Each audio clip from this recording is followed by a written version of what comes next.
Hi friends, welcome to C5 video channel. இன்றைக்கி நாங்கள் ரொம்பவே இன்ட்ரெஸ்டிங்கான ஒரு விஷயத்தை பற்றி பார்க்க போகிறோம். இயேசுவின் சகோதரர்கள் அப்படின்னு இந்த வீடியோவில் டாப்பிக்கை பார்த்து பயந்துடாதீங்க. இந்த வீடியோவை தவிர ஸ்கிப் பண்ணாமல் ஃபுல்லாக பாருங்கள். அப்போ தான் இந்த முஸ்லீம் உங்களுக்கு ஃபுல்லாக புரியும். ஸோ வாங்க வீடியோக்குள்ளே போகலாம்.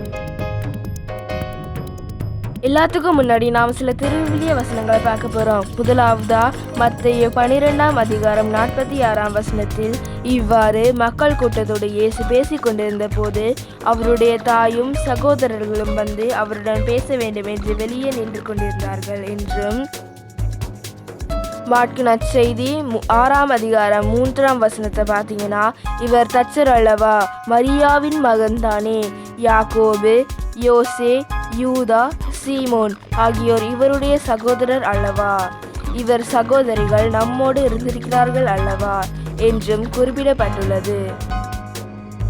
இந்த வசனங்கள் இதுவரைக்கும் நிறைய பேரை கன்ஃபியூஸ் பண்ணி இருக்கு. எம்முடைய நம்பிக்கையின்படி மரியாள் எப்போதுமே ஒரு கன்னி. அவருக்கு தூய ஆவியால் பிறந்த இயேசு மட்டுமே ஒரே ஒரு மகன். இயேசுவின் தந்தையாகிய ஜோசப் அவருடைய வளர்ப்பு தந்தை தான். அப்படி இருக்கும்போது இந்த சகோதரர்கள் எல்லாம் யார் அப்படின்னு ஒரு கேள்வி இருந்து வருகிறது. இதுக்கு பதில் வேறு எங்கேயும் இல்லை, பைபிள்லேயே தான் இருக்கு. வாங்க பைபிள்ல இதை பற்றி கொஞ்சம் ஆழமாக பார்க்கலாம். யோவான் 19ஆம் அதிகாரம் 25ஆம் வசனத்தின்படி சிலுவை அருகில் இயேசுவின் தாயும் தாயின் சகோதரியும் குளோப்பாவின் மனைவியான மரியாவும் மகதலா மரியாவும் நின்று கொண்டிருந்தனர். இந்த வசனத்தை நல்லா ஞாபகம் வச்சுக்கோங்க. இங்கே சிலுவைக்கு அருகில் நின்ற 3 பேருடைய பெயரும் மரியா தான். ஒருவர் இயேசுவின் தாய், ஒருவர் மகதலா மரியாள், நடுவுல இந்த குளோப்பாவின் மனைவி மரியா யாரு? ஓகே, இந்த கேள்வி அப்படியே இருக்க. இதே போல் ஒரு சம்பவத்தை மத்தேயு நற்செய்தி 27ஆம் அதிகாரம் 55 தொடக்கம் 56 வசனங்களில் குறிப்பிட்டுள்ளார். இங்கு சிலுவையை தொலைவில் நின்று உற்று நோக்கிய பெண்களாக மகதலா மரியாவும் யாக்கோபு, யோசேப்பு ஆகியோரின் தாய் மரியாவும் செபதேயின் மக்களுடைய தாயும் இருந்தார். இங்கு யாக்கோபு, யோசேப்பின் 2 பேர்கள் வருது. நாம் முதலாவதாக குறிப்பிட்ட வசனத்தில் இயேசுவின் சகோதரர்கள்னு சொல்லியிருந்த 4 பேர்ல இருவருடைய பெயர்கள், இவர்களுடைய தாயின் பெயரும் மரியான் இருக்கு. ஒருவேளை இவர் தான் இயேசுவின் தாயாகவும் இருந்திருந்தால் இயேசுவை பற்றி எழுதிய நற்செய்தியில இவரை இயேசுவின் தாயின்னு தானே சொல்லியிருப்பாங்க.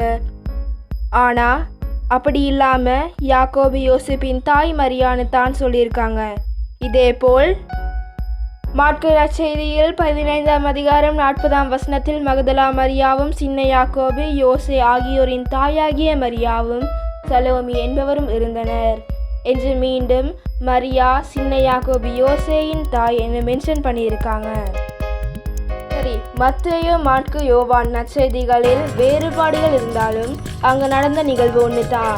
இந்த 3 வசனங்களிலிருந்தும் நம்மால் ஒரு விஷயத்துக்கு புரிஞ்சு கொள்ள முடியுது. அதாவது யோவான் நற்செய்தியில் சொன்ன குளோப்பாவின் மனைவியும் மத்தேயு அப்புறம் மாற்கு நற்செய்தியில் சொன்ன யாக்கோபு, யோசே ஆகியோரின் தாய் மரியாவும் ஒரே ஆள் தான். ஸோ இயேசுவின் சகோதரர்கள் என்ற பெயர் குறிப்பிடப்பட்டவர்கள் குளோப்பா அப்புறம் அவருடைய மனைவி மரியாயின் பிள்ளைகள். இந்த குளோப்பா என்பவர் யாருன்னா, அவர் வேறு யாரும் இல்லை, இயேசுவுடைய வளர்ப்பு தந்தையாகிய யோசேப்பின் சகோதரர். யோசேப்புக்கு குளோப்பான ஒரு சகோதரர் இருக்காரா? இதெல்லாம் பைபிளில் நாங்கள் வாசித்ததே இல்லையேன்னு நீங்கள் நினைக்கலாம். பைபிள் என்பது ஒரு தொகுப்பு, அதாவது ரொம்ப முக்கியமான விஷயங்களுடைய ஒரு சமரியாக எங்களுடைய பாவனையில் உள்ளது.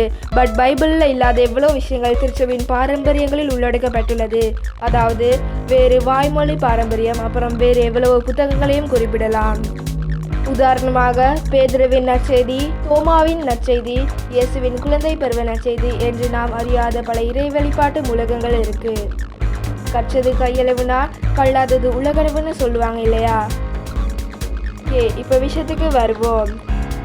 நம்மளுக்கு தெரிஞ்சு இயேசுவின் ஓரளவு இளம் வயதிலேயே யோசேப்பு இறந்து விட்டார். தந்தை யோசேப்பு அப்புறம் அவருடைய சகோதரர் குளோப்பா ஆகிய இருவர் மறைவுக்கு பின்னரும் அவர்களுடைய குடும்பங்கள் பாதுகாப்புக்காக ஒன்றாவே வாழ்ந்திருக்கலாம். ஒரே வீட்டில் இருந்ததும் அவர்களுடைய தாய்மாருக்கு ஒரே பேர் இருந்ததும் அவர்கள் இயேசுவின் சொந்த சகோதரராக கருதப்பட்டதுக்கு காரணமாக இருந்திருக்கலாம். பார்த்தீங்கன்னா பைபிளில் பொதுவாகவே கசின்ஸை சகோதரர்கள்னு சொல்லியிருக்கலாம்னு உங்களுக்கு ஒரு அண்டர்ஸ்டாண்டிங் இருந்தால் இது பிரச்சனையே இல்லை. பட் அந்த சகோதரர்கள்னு ஒரு வேர்டை வச்சு கன்ஃபியூஷனோடையும் கேள்விகளோடையும் யாராவது இருந்தால் அவங்களுக்கு இது ஒரு நல்ல கிளாரிஃபிகேஷனாக இருக்கும்னு நம்புகிறேன்.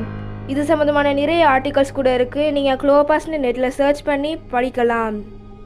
இந்த வீடியோ பிடிச்சிருந்துச்சுன்னா லைக் பண்ணுங்கள், ஷேர் பண்ணுங்கள். நான் ஏதாச்சும் மிஸ் பண்ணியிருந்தேன் கமெண்ட் பண்ணுங்கள். எங்கள் சேனலை மறக்காமல் சப்ஸ்கிரைப் பண்ணுங்கள். இது போன்ற மேலும் பதிவுகளுக்கு பெல் ஐக்கனை ப்ரெஸ் பண்ணுங்கள்.